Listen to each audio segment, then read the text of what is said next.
When The Housemaid, Paul Feig's adaptation of the Frida McFadden novel of the same name, was first announced by Lionsgate, there was a murmur of excitement. Feig is mostly known for comedy, but he was able to handle the perverse material of A Simple Favor by balancing wicked and comedic tones. Things that we need! Money, clothes, weed, indeed, hat, food, booze, essentials, careers! The film was such a hit that Feig reunited with stars Anna Kendrick and Blake Lively for a sequel that I think everyone has agreed never to mention again. And I'm going to respect that starting now. The real spiritual sequel to that film comes here, with The Housemaid. Again, starring two women with competing energy pitted against one another in a battle of wills. This time it's Amanda Seyfried, who is finally starting to get the recognition she deserves this decade with an Oscar nomination for Mank. And Sydney Sweeney, a woman whose body became the subject of political discourse in 2025, which certainly overshadowed her two pet projects, Americana and Christie. Those two films turned out to be two of the worst bombs of the year. And it's difficult to know whether that was due to the American Eagle ad, lack of interest in the subject matter, or if the American public was just unwilling to let Sweeney drift too far outside of her lane. The point is, Sweeney was in need of a certified box office hit to justify the attention that her political and personal life generated. Which brings us to Scooter Braun. And she got it with The Housemaid. The film fulfilled a niche anti-Avatar need for the public, sort of theatrical counter-programming. It also helped spark the dying embers of the melodramatic erotic thriller, which used to be a staple of the 1990s. And hey, give me one well-directed, frothy, dumb Hitchcockian thriller starring attractive and charismatic leads every year, and I'll be happy. And, like Feig's most famous works, there is a streak of neoliberal female solidarity running through it. This can be a difficult thing to pull off if the character's only trait is strong female character, or the plot doesn't have enough meat on the bones to cut the ideological trappings a little. But when the ideology is subtextual, it also presents a problem. Nobody wants to be the guy that overthinks a film like this. It's just two hot women and a hot guy having problems, and another hot guy who seems like his part was cut way down watching them have these problems. But the film also alludes to class conflict and ultimately comes down on the side, sisters are doing it for themselves.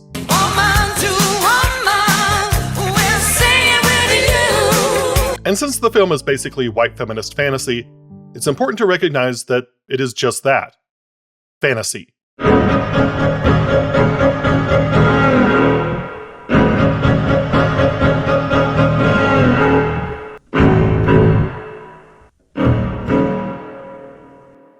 This video contains spoilers, so consider watching the film first before you continue. And if you like what you see, click the like button, share the video, subscribe to the channel, and make sure to click the little bell to be notified for new videos.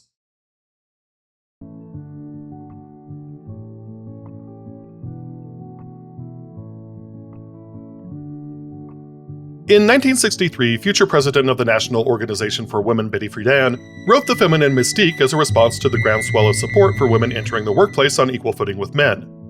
These were women only a generation removed from those that went into the factories during World War II. At the present time, it is of paramount importance that the women and girls of our country be given training so that they may do their share in the war emergency. And they remembered the benefits of having their own goals, their own money, their own lives. The government's policy is that women should get the same pay that men get for similar work.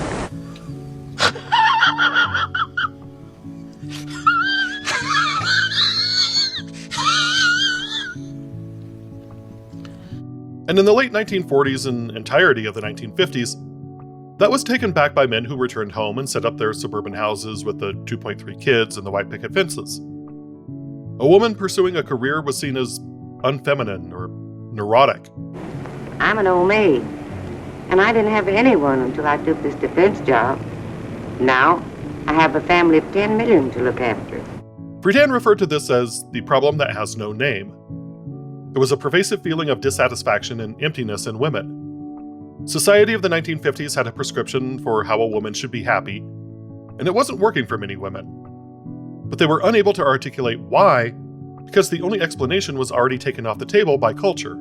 Friedan argued that women would benefit by focusing on careers as an alternative to, or in addition to, their families, with the primary goal being the development of an identity outside the home.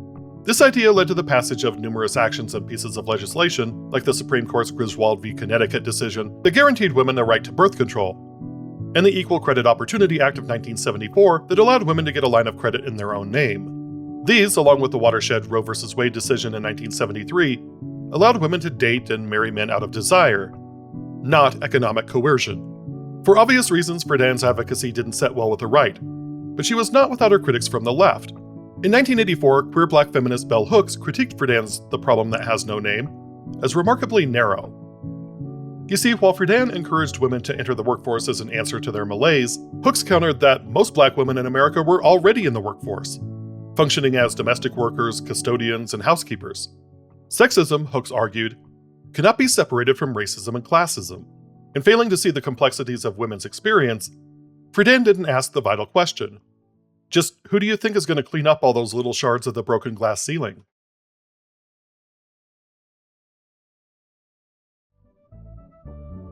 There is a specific aesthetic that dominates the rich lady corner of Instagram. You know the one. It's Maison Blanc. It's Cloud Dancer White. It's a world where dusk doesn't exist, where the lighting is always set to golden hour, and where the only thing sharper than the kitchen knives is the unspoken class tension. If film noir gets its name from the gritty, shadowed alleyways and Boweries that symbolize darkened moralities of the underclass, then Film Soleil critiques the avarice of the upper crust. This is the visual language of The Housemaid. In Feig's words, a Nancy Meyers movie that goes horribly wrong. And if you've ever watched Something's Gotta Give and thought, I bet Diane Keaton is hiding a body in that kitchen island, then you are the target demographic.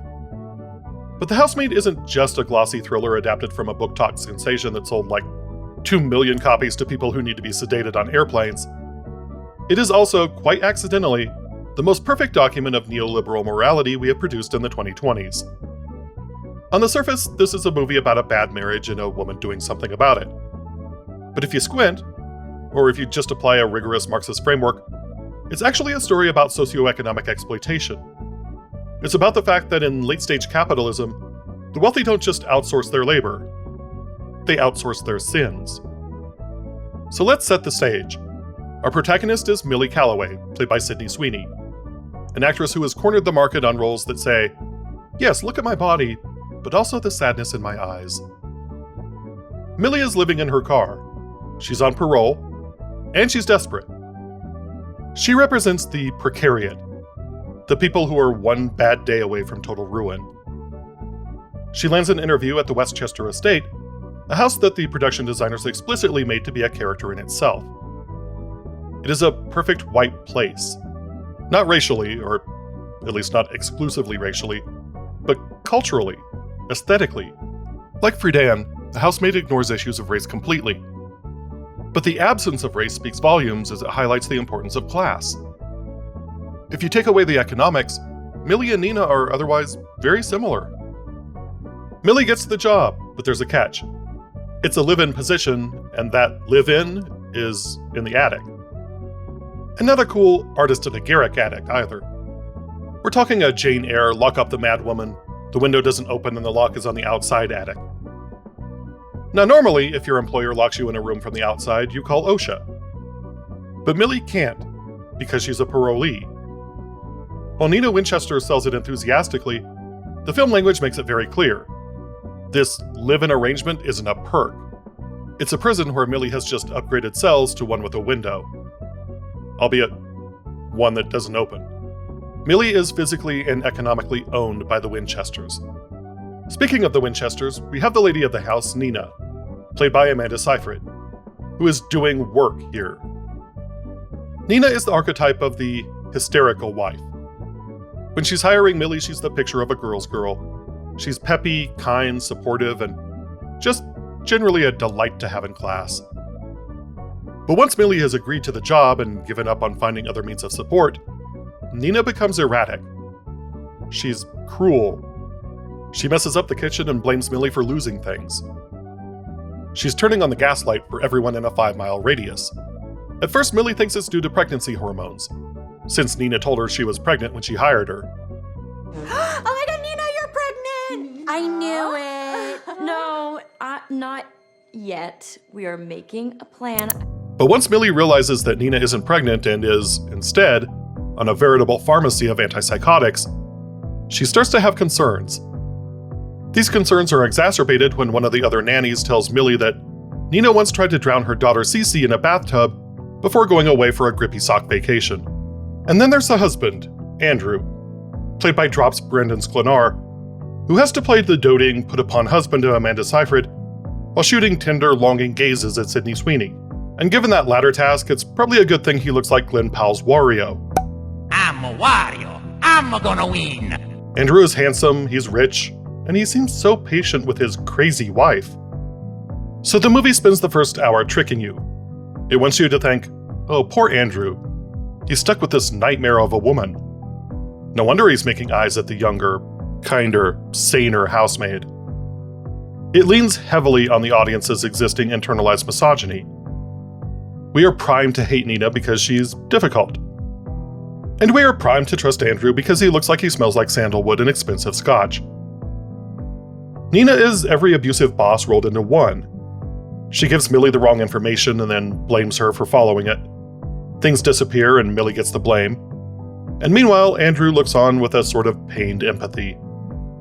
It's not long before Nina has to take Cece out of town for the National Grammar Rodeo at the Sheraton Hotel in Canada, leaving Millie and Andrew alone together. Andrew invites Millie to the Broadway show Nina was planning for them, and then dinner afterwards. But they're both so darn drunk that they do the responsible thing and check into a hotel. You can probably guess what happens next.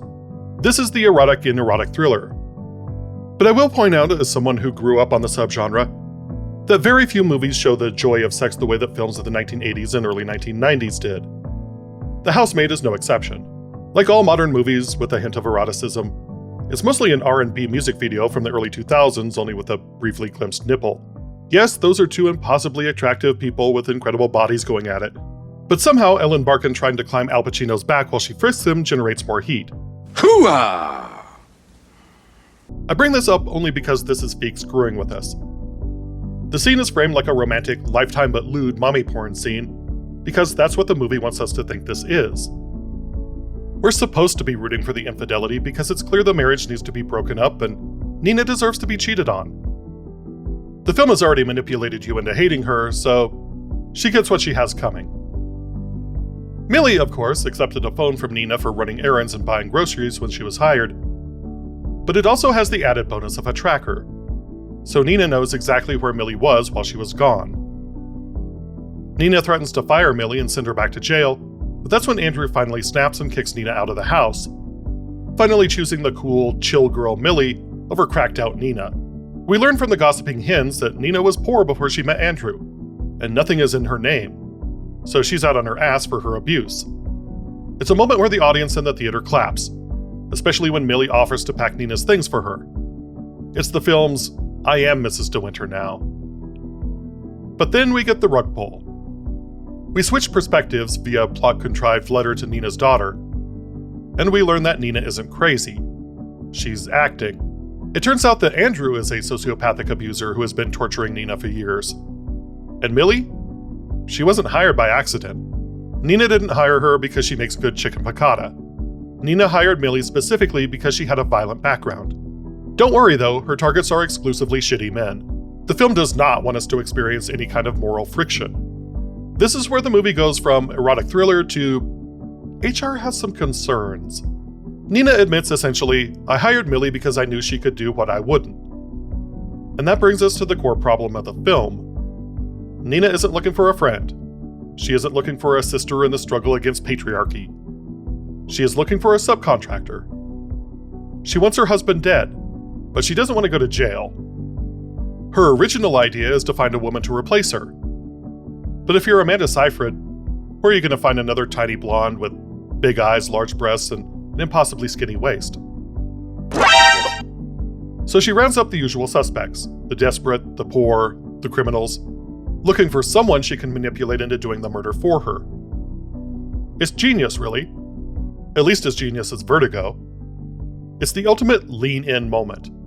She's really pulling herself up by her rag-and-bone leather Chelsea bootstraps. Which brings us to the money. Okay, so we need to talk about dirty work. And I don't mean the Steely Dan album nor the Norm Macdonald movie. I mean the sociological concept. In our current economic hellscape, we have a tendency to separate mental labor from manual labor. But we've taken it a step further. We now have a moral division of labor. See, we, the consumers, the middle class, the people with the prime accounts, we like to think of ourselves as good people. We don't kill animals, we buy cruelty-free nuggets and conflict-free diamonds. We don't exploit workers. We just want our Uber Eats to arrive in 15 minutes. We maintain our moral purity by outsourcing the ugly, physical, dirty reality of our lifestyle to people who are poorer and more desperate than we are. Nina Winchester is the ultimate neoliberal subject. She desperately wants to be the good wife, but she finds that's impossible in the Winchester family. So, she casts herself as a permanent victim so that anything that she does afterwards is justified.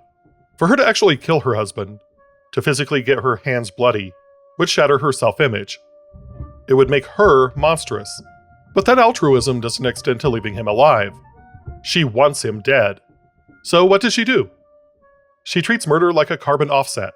She finds an already unclean person to absorb the moral pollution so that she can stay green. This is what we call moral outsourcing.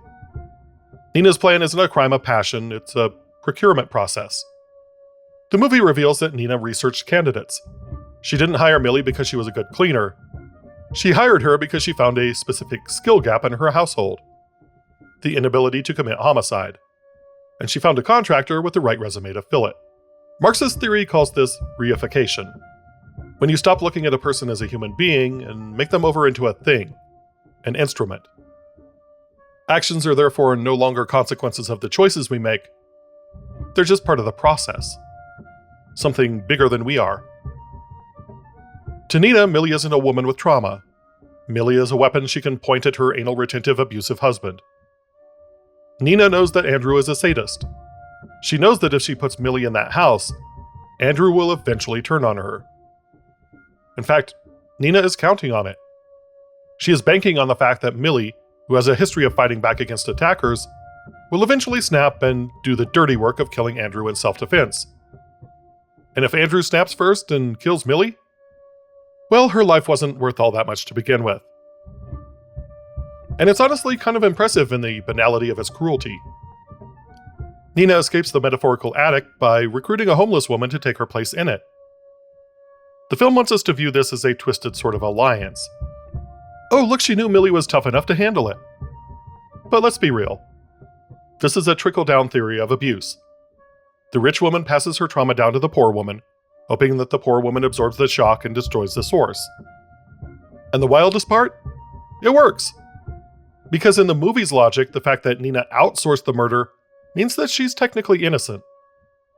She didn't pull the trigger. She just created the market conditions for a bullet. Which brings us to the climax. In the book, Millie just lets Andrew die of dehydration. It's passive, it's cold, it's uncinematic. The movie needs action. It needs a girl power team up. So they changed it to a violent brawl where Millie pushes Andrew over the stairs. But even in this shared victory, look who's doing the actual labor. Millie takes the risk. Millie exerts the force. Millie is the one who could go back to prison for life. Nina is just management. She shows up at the end to sign off on the project. And this isn't even subtextual. Millie actually says aloud that Nina's hands are clean. Millie is the one who killed him. So the husband is dead, the body is cold, and now we have to settle the accounts. Like I said before, the film wants to be a frothy melodrama, not a think piece. So it doesn't want to cause you any moral friction. None of that, well, I understand why she did what she did, but I don't know how I feel about that. That means that Millie has to be an avenging angel, not Eileen Wuornos with a stylist. That also means that Nina has to return for Millie after Cece makes her feel guilty about the plan. And it means that Millie has to forgive her for her transgressions. All this has the effect of making the ending the feel-good feminist romp of the year. But what it actually does is whitewash Nina's exploitative actions. Feminine solidarity trumps class differences.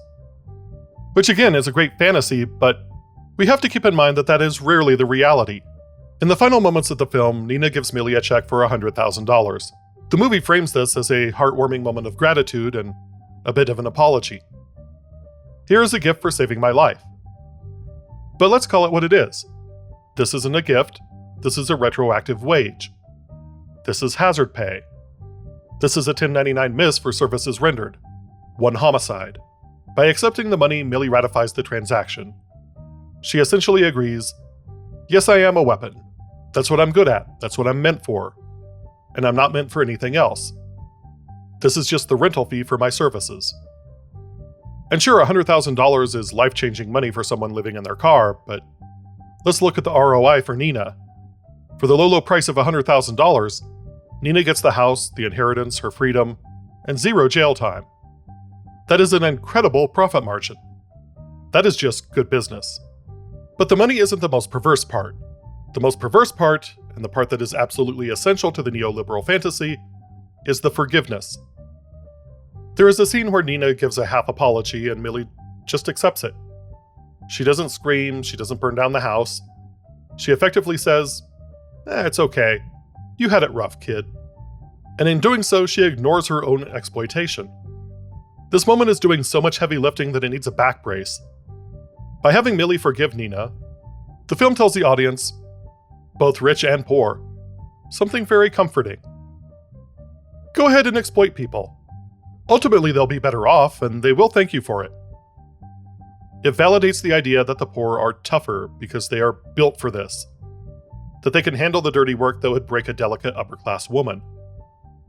Millie's forgiveness absolves Nina of her guilt.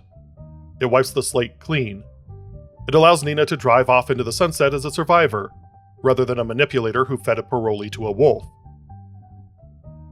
And all this is reinforced when we get the sequel bait. The film ends with Millie interviewing for a new job. She sees a woman with bruises, she realizes Nina sent her, and she accepts the position with a little smirk. We are supposed to cheer for this. Yay, she found her calling. But think about what it actually means. Millie hasn't been liberated from the system. She's just been gigified. She's now vigilante housemaid. She travels from mansion to mansion, cleaning toilets and cooking dinners, just to get close enough to kill abusive husbands for wealthy wives who can't do it for themselves. It is DoorDash for vengeance. If you're a rich woman in trouble, you don't call the police. You don't call the shelter. You open the app and you hire a contractor. Millie takes all the risk. Millie takes all the legal liability. And the clients? They keep their hands clean. The film presents this as empowerment, but it's actually a nightmare. Millie is still a servant. She's still cleaning up the messes of the ruling class. The only difference is now, the blood on her hands is premeditated, not reactive. So The Housemaid is a fun thriller. It's got twists, it's got Sydney Sweeney and Amanda Seyfried, it's got nice knitwear, but it's also the perfect fable for an era where we want our feminism to be girl-boss coded and our class warfare to be invisible. It teaches us that the system doesn't need to change. We don't need to dismantle the patriarchy or the class structure. We just need to make sure that when we outsource our violence, we leave an appropriate tip. Stay warm, stay safe, wash your hands, return your shopping carts, make good choices, and I'll see you next time. Say I did something bad.